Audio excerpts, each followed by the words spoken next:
Apa pendirian APEC tentang Quranis atau anti hadis? Assalamualaikum. Bismillahirrahmanirrahim. APEC memeluk Islam tahun 80, berhenti sekolah sepenuh masa, belajar kat Perkim dan juga dengan beberapa guru dan jemaah seperti Arkam, Tabligh, Abim, Perkim, Tarikat, Dakawiyah. Dan daripada Syekh Sufi saya dapat banyak petua-petua yang bantu saya berdepan dengan banyak ajaran yang memesongkan. Okey. Satu benda saya nak beritahu. Melainkan anda ada sedikit ilmu asas, payah anda nak berdebat dengan orang Syiah. Dia lebih berilmu. Dengan orang Wasabi, iaitu Wahabi yang Salafi, dia lebih berilmu. Atau dengan orang Quranis, dia pun lebih berilmu. Ya. Saya nak bagi contoh apa yang Donald Trump selalu kata, the facts are true but the news are fake. Faktanya benar tetapi naratifnya salah. Saya bagi contoh. Tahun 90, setahun selepas saya dah berumah tangga, ada jiran dia jemput saya, mari bermuzakarah. Saya pun sangka, baguslah muzakarah. Saya minat kalau siapa nak muzakarah Islam lah ya. Dan saya tengok ketua dia dan grup dia semua sana. Orang biasa, nampak dah ada grouping. Dia mula tanya saya lah, awak beriman tak dengan Quran sebagai satu-satunya rujukan sumber untuk, yalah, Islam kan? Saya kata, ya, Quran saya dah setahun penuh saya belajar Islam, saya dah hafal ayat, Zalikal kitab la raiba fi hudal lil muttaqin. Itulah kitab tiada syak dalamnya, petunjuk bagi mereka yang bertakwa. Jadi dia kata kalau itu dah tak ada syak, kenapa kita terima hadis? Kenapa kita basuh telinga yang tak ada dalam Quran? Kenapa kita solat 5 kali, dalam Quran hanya 3 kali? Kenapa kita mengucap kalimah syahadah, tidak ada kalimah syahadah dalam Al-Quran? Alhamdulillah, kerana Allah dah berikan saya sedikit ilmu, saya mula counter attack. Saya terima banyak hujah mereka, tapi Alhamdulillah Allah berikan saya sedikit ilmu. Contohnya, dalam tarikat saya kita ada penterjemah daripada orang putih juga. Syekh saya orang putih Norwich. Ada 2 orang putih, suami isteri bernama Abdul Buli Haq dan Aisyah, diberikan gelaran At-Tajumna, penterjemah. Mereka pakar bahasa Arab, mereka terjemahkan Quran daripada Arab ke daripada Inggeris. Saya ada baca, masa tu tak ada internet, dan Al-Quran ini diterjemah dalam bahasa Inggeris. Zalikal itu bukan buku ini, bukan kitab ini, tapi kitab itu fi Lauh Mahfuz. Dan saya pernah tanya seorang Arab Badui, apa makna zalika? Dia mengesahkan, bukan ini tapi itu, fi Lauh Mahfuz. Kalamullah al-Qadim fi Lauh Mahfuz. Yang kita ada dalam tangan kita adalah mushaf. Kena bezakan, penting. Dalam senjata kita berdepan dengan Quranis anti hadis. Jadi saya beritahu mereka, mereka bawa semua terjemahan Quran. Saya kata, tunjuk saya Quran. Mereka tunjuk saya Pictol, Muhammad Asad, Yusuf Ali, Tafsir Rahman lah, Tafsir Indonesia lah, semua bawa atas meja. Saya kata, itu bukan Quran. Awak nak ikut Quran? Saya betul-betul ikut Quran. Kalamullah fi Lauh Mahfuz. Dia kata, macam mana nak ambil kalamullah fi Lauh Mahfuz? Itulah tarikat saya masuk. Kerana kita percaya salah sila. Daripada Allah, kepada Jibril, kepada Muhammad, kepada Ali, kepada Hasan dan sebagainya. Syiah pun ada.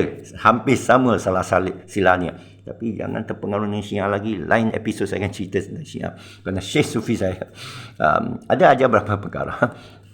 Dan saya cuba rumuskan di sini. Ini tajuk panjang. Saya cuma rumuskan dalam TikTok 10 minit.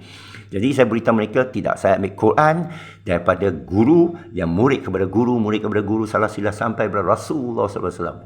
Aku terkejut. Ya, kita selalu selawat kan? Sholli ala Muhammad wa ala ali Muhammad wa sahib wa ashabi wa tabi'in man tabi'in bi ila yaumiddin, sampai hari perbicaraan ada salah silanya. Islam tak putus-putus, ilmu tak putus-putus, cahaya takwa tak putus-putus. Dan Quran pun atas lidah Nabi, maka Quran itu pun hadis. Kalau awak menolak hadis, kamu menolak Quran. Mereka betul. Baru bertembung dengan Allah, tak ada apa. Alhamdulillah, saya bersyukur Allah bagi saya ilmu yang sikit tapi tepat pada waktunya. Untuk makluman, mereka terpengaruh dengan Rashid Khalifa. Rashid Khalifa ini yang buat buku antaranya. Yang buat buku mengenai kod 19. Quran ini ada kod 19. Diberi kira huruf 19 lah, campur inilah 111 lah, bahagi semua 19 kod. tak 100% tepat. Lama kemudian kita kena selalu periksa balik apa yang orang dakwa. Ada kod 19, kita pergi kira betul ada dah kod 19. Ada 6666 ayat kan? Pergi kira betul ke tidak betul, ya. Jadi Rashid Khalifah percaya Quran tak sepatut disusun, dianggap pendeta yang susun mula Fatihah sampai Qul minal jin nanti wan nas. Dia buat keluaran Quran dia sendiri yang mula dengan Iqra bismi rabbikal ladzi khalaq, ya. Jadi sebenarnya saya kata mereka tahu banyak perkara. Kita bukan mudah nak berdepan mereka. Dan Syekh Sufi saya mengesahkan seluruh Quran satu hadis, ya. Dan Syekh Sufi saya dah mengajar bahawa kita kena belajar bahasa Arab. Ya, kita kena belajar Quran. Tapi kita tak baca hadis. Syekh Sufi kita ni, kita ikut mazhab Maliki. Sunnah wal Jamaah juga. Kenapa? Kerana Maliki mencatat amal Madinah. Madinah itu khairatu ummah. Sahabat-sahabat macam bintang-bintang di langit. Dan Allah menyempurnakan ad-dinul Islam fi Madinah. Ya, jadi Syekh Sufi saya kata kita pergi balik rekod Madinah iaitu kitab Muwatta oleh Imam Malik, mazhab Maliki. Dan Syekh Sufi saya dari England memeluk Islam, jadi Sufi, jadi Syekh tarikat di Maghribi, Morocco, ya, di mana salah silah itu daripada guru dia Syekh Muhammad Ibn Al-Habib rahimahullah, yang bahasa Arab dan mazhab Maliki. Utara Afrika. Azan mereka pun cara Madinah lain. Solat pun mereka tangan lurus macam Syiah. Tapi bukan Syiah, ya. Jadi banyak saya belajar sedikit, sebenarnya sedikit apa yang saya cerita ni dalam tak sampai 10 minit. Dan sila follow saya. Saya ajak semua berfikir, kalau tak dapat tak apa, taklid tak apa, tapi tauhid tak boleh, ya. Jadi dalam bab Quranis ni dia lebih bab fiqh, ya. Tapi mereka menganggap mengambil hadis-hadis yang lain yang mereka percaya palsu, matan dia. Saya pun percaya ada, terutama tentang akhir zaman, tentang Dajjal, tentang Imam Mahdi, kerana saya ada pengalaman daripada Kristian. Tapi saya hujah penamat yang saya pukul mereka ni sama saya guna terhadap Syiah dan Wasabi. Syiah ini nanti saya treat lain sikit, dia ada istimewa, kita mesti tahu.